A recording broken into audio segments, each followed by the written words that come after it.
penerapan WFH gimana Pak? Ya kita sudah dari dulu di jalan kan. Evaluasinya Efektif. Seluruh para kepala OPD, mobilnya ini nanti akan kita simpan di galeri.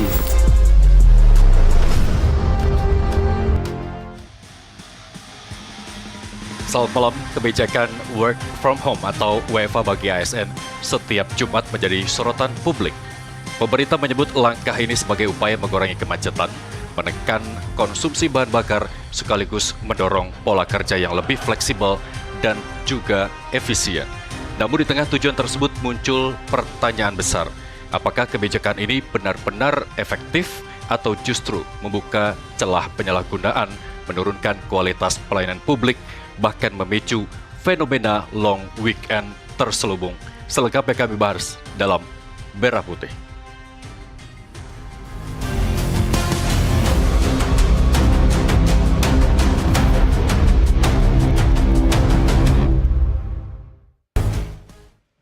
Kita bahas malam hari ini dengan sejumlah narasumber yang telah hadir bersama kami di studio Toba Inti Tower Jakarta. Di sebelah kanan saya ada Wakil Ketua Komisi 2 DPR RI, Pak Bahtera. Selamat malam, Pak Bahtera. Selamat malam, Mas. Terima kasih telah bergabung bersama kami. Dan di samping Pak Bahtera ada Pengamat Kebijakan Publik Universitas Trisakti, Trubus Rahardiansyah. Pak Trubus, terima kasih telah bergabung bersama kami di Merah Putih.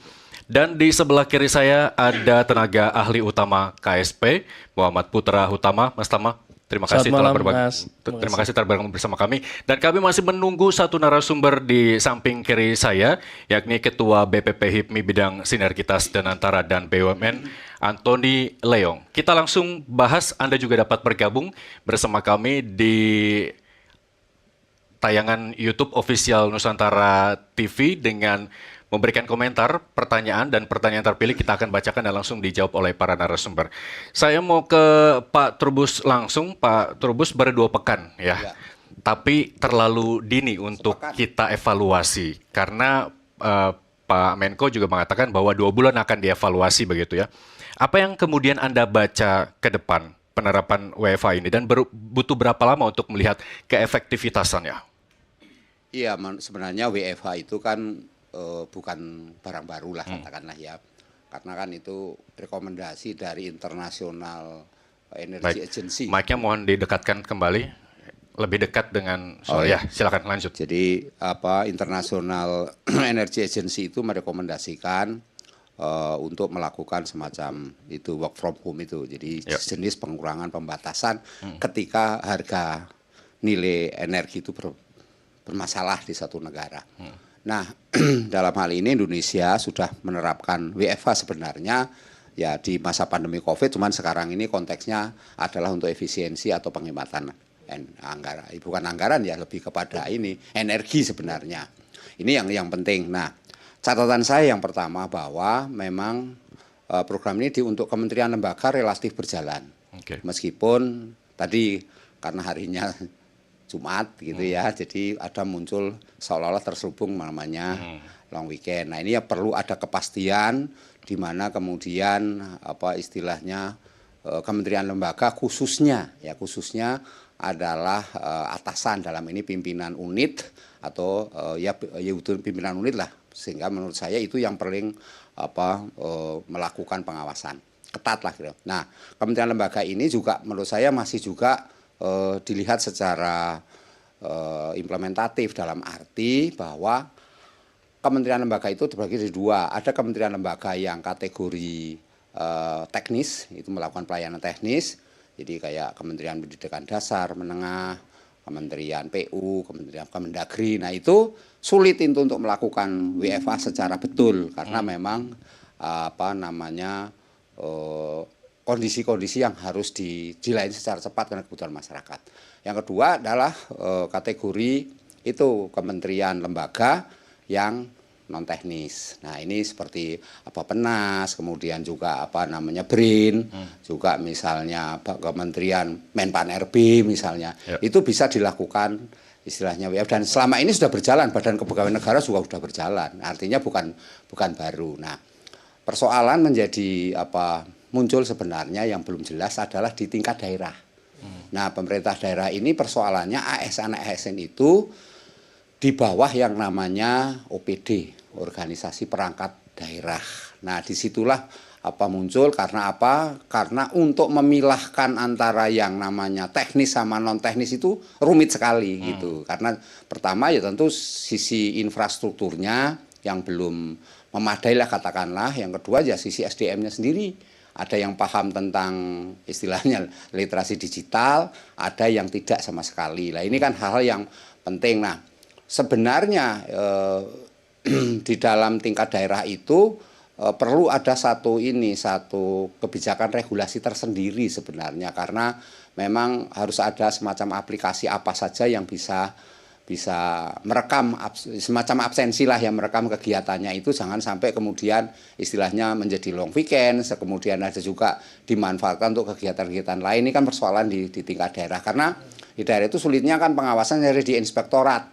Inspektorat Badan Keuangan Daerah kan bahasanya nggak mungkin jeruk minum jeruk. Nah, itu kan sesuatu yang sudah nggak mungkin dilaksanakan secara tegas, karena melihat apalagi kalau mereka ini ASN-nya adalah pendukung kepala daerah yang jadi. Wah, itu agak sulit itu. Nah, baik. Nah, itu intinya Anda menyebut bahwa WFH ini masih jauh dari harapan efektif. Iya, masih dalam kajian, karena itu kan pemerintah sebenarnya menetapkannya ini 2 bulan itu konteksnya lebih testing the water sebenarnya. Karena apa? Karena akan melihat bagaimana reaksi publik sesungguhnya, ini khusus ASN loh ya. Kalau yang di luar ASN nanti yang sektor private swasta tapi cukup dalam waktu 2 bulan untuk mengkalkulasi berapa persen kita mengefisienkan bahan bakar dengan penerapan WFH. Sebenarnya bisa, Mas, dalam arti bahwa nanti dihitung secara spesifik, cuman memang ini kementerian lembaga juga masih menghitung ya, sebenarnya berapa gitunya. Kita juga kalau target sudah ada, pemerintah 6,2 triliun itu target. Oke, nanti saya tanya hitung-hitungannya ke Mas Tama. Betul, tapi kan konteksnya kalau saya sebagai pengamat, apakah itu nggak terlalu ketinggian atau malah sulit untuk tercapai? Nah, ini kan sesuatu yang kemudian pertanyaan publik ke situ. Nah, kemudian mengenai efektivitas ini memang sangat ditentukan oleh kondisi dari ASN-nya. Mengingat bahwa tidak semua ASN itu punya home.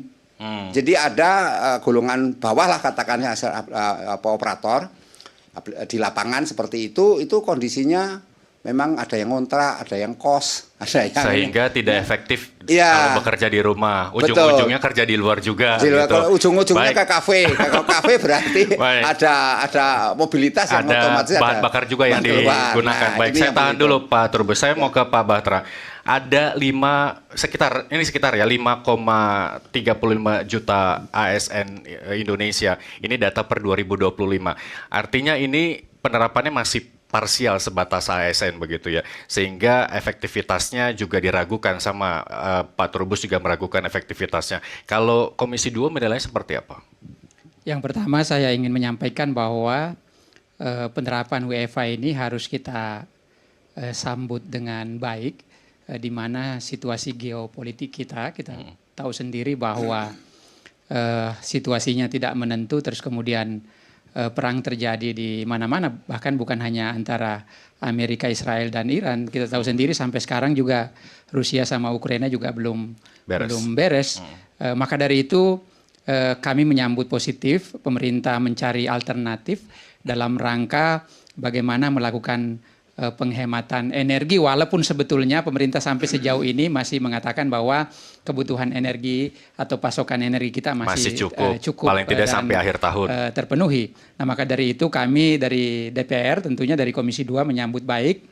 Yang kedua, harus diingat bahwa penerapan WFH ini kenapa sangat penting? Kami memaknainya bahwa ini bukan hanya soal penghematan energi, tapi di sisi lain ini juga bisa mempercepat proses digitalisasi kita yang selama ini mau nggak mau perkembangan zaman itu kita semua menuju ke sana. Jadi itu juga berdampak positif terhadap percepatan digitalisasi di semua kementerian lembaga dalam rangka WFH ini, karena tentu yang sifatnya misalnya pelayanan publik yang tidak bisa dihindari bertatap muka, misalnya ASN kita yang guru-guru ya kan harus proses belajar mengajar, dia harus bertemu dengan siswa. Terus kemudian pelayanan-pelayanan dasar yang sifatnya misalnya di kelurahan, di kecamatan yang melakukan pengurusan-pengurusan, tentu itu nggak bisa dihindari. Tapi di sisi lain kami memaknainya bahwa banyak sekali sisi positifnya penerapan WFH ini.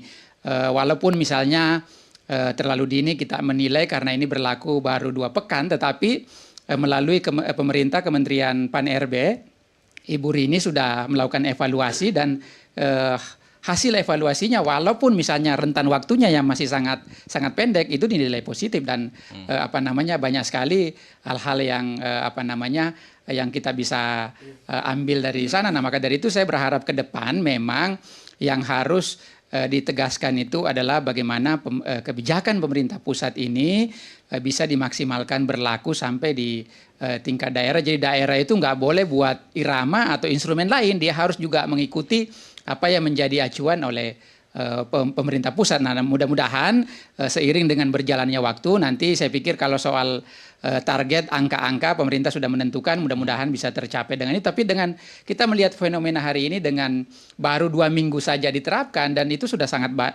banyak dampak positifnya. Nah, mudah-mudahan ke depannya bisa kita terus berlakukan dan jangan lupa ya, kalau soal WFH ini sebetulnya kita pernah menerapkannya jauh lebih lama ketika misalnya kita ada pandemi COVID dan itu berhasil diterapkan. Jadi menurut saya ini bukan sesuatu yang baru. Itu kan karena memang krisisnya se-Indonesia mau tidak mau memang harus diberlakukan seperti itu. Kalau ini kan sifatnya efisiensi sedikit gitu. Jadi tidak semua diberlakukan WFH begitu. Karena yang khawatir juga tadi Pak Trubus bilang pengawasannya dari pusat hingga daerah gitu. Jangan sampai ini menjadi moral hazard gitu. Mereka berlindung di balik kebijakan pemerintah untuk di kafe gitu ya, terselubung dan sebagainya begitu. Ya, memang kan yang harus dibangkitkan adalah komitmen bernegara kita. Baik itu pemerintah pusat, begitupun pemerintah daerah harus dimaknai bahwa begitu kita menjadi abdi negara, kita betul-betul harus siap mengabdikan diri kita, terutama yang sifatnya pelayanan publik, harus kita melayani masyarakat. Jangan misalnya WFH ini dianggap karena walaupun pemerintah misalnya tidak mengharuskan hari Jumat, karena di beberapa daerah juga saya lihat ada yang hari Rabu kok pemerintah pusat sebetulnya cukup longgar ya. Tetapi misalnya kalau misalnya semua daerah menerapkan di hari Jumat, jangan sampai dimaknainya bahwa ini justru dijadikan liburan sama ASN kita. Tapi saya melihatnya sampai hari ini ya, bahwa komitmen kita bersama pemerintah pusat sama pemerintah daerah terus melakukan kolaborasi yang Pak Prabowo melalui mungkin dari awal pelantikan kepala-kepala daerah sudah melakukan di Magelang dikumpulkan semua dan saya pikir saya Komisi 2 Prof izin saya sering berkunjung ke daerah-daerah dengan adanya yang dilakukan oleh pemerintah pusat sampai hari ini solid semua dari pemerintah pusat ke pemerintah daerah. Nah, itu juga bisa mempengaruhi tingkat keberhasilan penerapan WFH ini. Kalau misalnya pemerintah pusat dengan pemerintah daerah berkolaborasi dengan baik, berkolaborasi dengan apik, saya pikir insya Allah kebijakan ini akan berjalan dengan maksimal dan insya Allah kebijakannya juga akan mencapai target sebagaimana yang ditetapkan oleh pemerintah pusat. Baik, terima kasih Pak Batra. Mas Tama, kenapa hari Jumat? Terus kemudian bagaimana memantau